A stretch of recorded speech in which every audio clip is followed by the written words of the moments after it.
जनता जनार्दन के बीच में पहुंचाना चाहेंगे और अपने घटक दल और सभी जहां भी जो प्रत्याशी लड़ रहे हैं, जिस सिंबल से लड़ रहे हैं, हम अपील करेंगे कि उसके पक्ष में लोग मतदान करें और ज़्यादा से ज़्यादा संख्या में निकल कर सामने आए। तो राहुल जी ने कांग्रेस का गारंटी कार्ड दिया है कि शिक्षित युवा को पहली जो अप्रेंटिसशिप है वो 1 लाख रुपए की है। इस बात की गारंटी है कि चाहे वो शिक्षित होते हैं, उनको पहला अवसर होगा कि ट्रेंड होने का, उसके लिए हम लोग व्यवस्था करेंगे। ये युवाओं में एक मैसेज जाएगा, हर गरीब परिवार की महिला को, परिवार में एक महिला को सालाना 1 लाख रुपया का प्रावधान इस सरकार के तहत महिला सशक्तिकरण को आत्मनिर्भर बनाने के लिए किया जाएगा। जो कर्ज माफ़ी है, अमूमन जहाँ भी कांग्रेस की सरकारें रही है, चाहे राज्य सरकार या केंद्र सरकार, हमने हमेशा किसान को परिवार माना है और उनके कर्ज माफ़ी के प्रावधान किए हैं। इन सब चीज़ों को एक स्वामीनाथन रिपोर्ट जो थी, उन्होंने जो सजेशंस दिए थे, उसको नियमित रूप से अध्ययन करने के लिए एक आयोग बनाने की बात कही गई है, जो किसानों के लिए दूरगामी प्रभाव को लाने में सक्षम होगा, उनको आत्मनिर्भर बनाने में एक विधिवत शुरुआत होगा। चौथा है कि जो मजदूर लोग पलायन करते हैं, उनको 400 रुपया प्रतिदिन मजदूरी की गारंटी हमारी सरकार आती है, वो देगी। और चौथा, जाति जनगणना।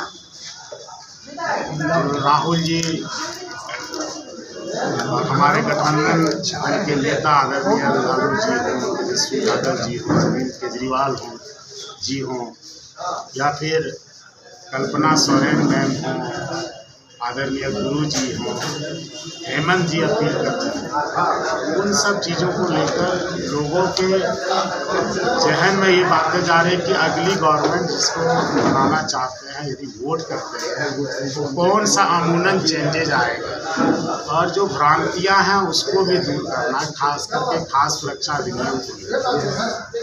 ये जिस बात को लोगों को नहीं पता है उनके बीच में पहुंचाना है कि ये अधिनियम किसने बनाया, ये अधिकार किसने दिलाया।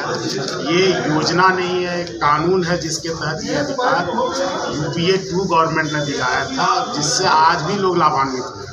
और उसमें जो एक संख्या था, सीमित था, उसमें कभी संशोधन नहीं किया गया, जिसके कारण हम लोगों को छूटे हुए व्यक्ति या फिर जिनका एज हो गया 2013 से 24, 11 सालों का वक्त होता है, आबादी 121 करोड़ से 140 करोड़ हो गई।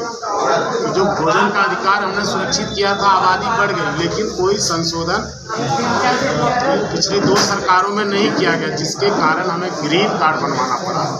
उनको तो अधिकार देना है, जो वंचित छूट गए हैं, जो दर ठोकर खा रहे हैं, उसको हमने अधिकार दिया।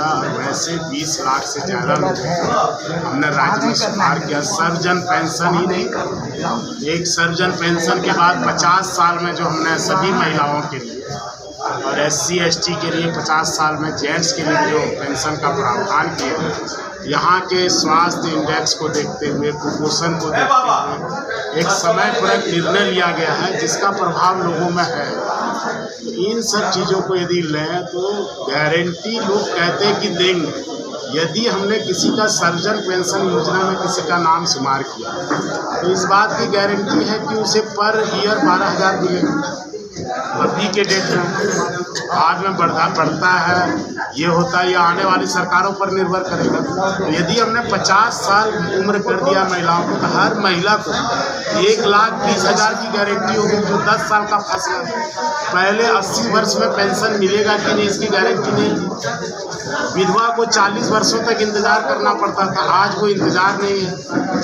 दुर्भाग्य से किस्मत ने किसी के साथ धोखा किया, तो उसी दिन से सरकार उसके साथ खड़ी है। विधवा पुनर्विवाह को भी प्रोत्साहित करने के लिए जो 2 लाख का प्रावधान किया उसको भी समाज में बताना। सावित्रीबाई फुले किशोरी समृद्धि योजना, यदि हम उसकी बात करें तो हर बच्ची के खाते में जब वो 12वीं पास करते 40 हज़ार रुपये। ये बात गुरुजी क्रेडिट कार्ड योजना जो स्कॉलरशिप है, जो अर्हता पाने वाले छात्र उनका 2.5 से 3 गुना वृद्धि किया गया। इन सब चीज़ों को लेकर सरकार के कामों के प्रति लोगों का ध्यान है। और जो सबसे बड़ी बात राहुल जी ने कही है, आपने सुना होगा पिछली सभा में उन्होंने कहा था कि यदि हमारी सरकार आई तो अगस्त से कैलेंडर तक उन्होंने जारी कर दिया है कि 30 लाख युवाओं को सरकारी सेंट्रल नियुक्तियां हम देंगे। जो वैकेंट है पद, जो क्रिएट करने की जरूरत नहीं है, और उसका कैलेंडर तक दे दिया गया है।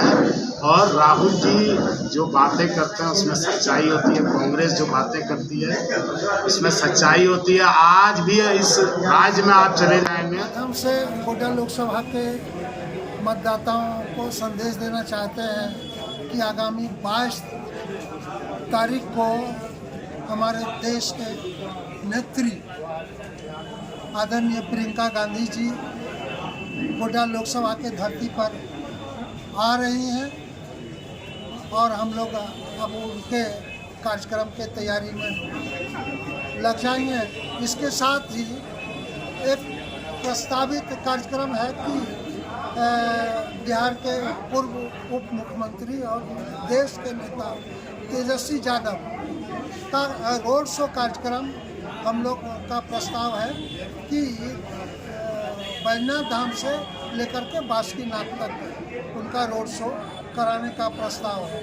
और जब कार्यक्रम मिले तो इस बात को करें। हमारा जो कांग्रेस का मैनिफेस्टो है और पिछले 10 साल में जो दिल्ली की सरकार आदरणीय मोदी जी की सरकार ने देश को किस ढंग से ले गए, तो इनसे अब आम आवाम उब चुका है। और इस बार इंडिया गठबंधन के प्रत्याशी जो प्रदीप यादव है उनके पक्ष में समाज के हर वर्ग, हर लोग, नौजवान, गरीब, किसान, दलित, आदिवासी, सारे लोग उनके पक्ष में वोट देने के लिए एकदम बिल्कुल मन बनाए हुए हैं। और आप देखेंगे 1 तारीख को हमको लगता है कि पूरे प्रदेश में यहाँ का वोटिंग परसेंटेज बहुत ज़्यादा है। 9 लाख पार बोल रहे हैं, विपक्ष जो है 9 लाख पार बोल रहे हैं। ये देखिए वो तो क्या क्या बोलते हैं, अब उस पर हम लोग जाएंगे ना तो हम अपने उद्देश्य पर चल रहे हैं। उनकी बात को पब्लिक जगह जगह जवाब दे रहा है। इसमें इंडिया गठबंधन के किसी लोगों को जवाब देने का जरूरत नहीं है। उनकी बात को स्वयं पब्लिक जो यहाँ का मतदाता है वो जवाब दे रहा है। और क्या जवाब दे रहा है आप लोगों को मालूम है।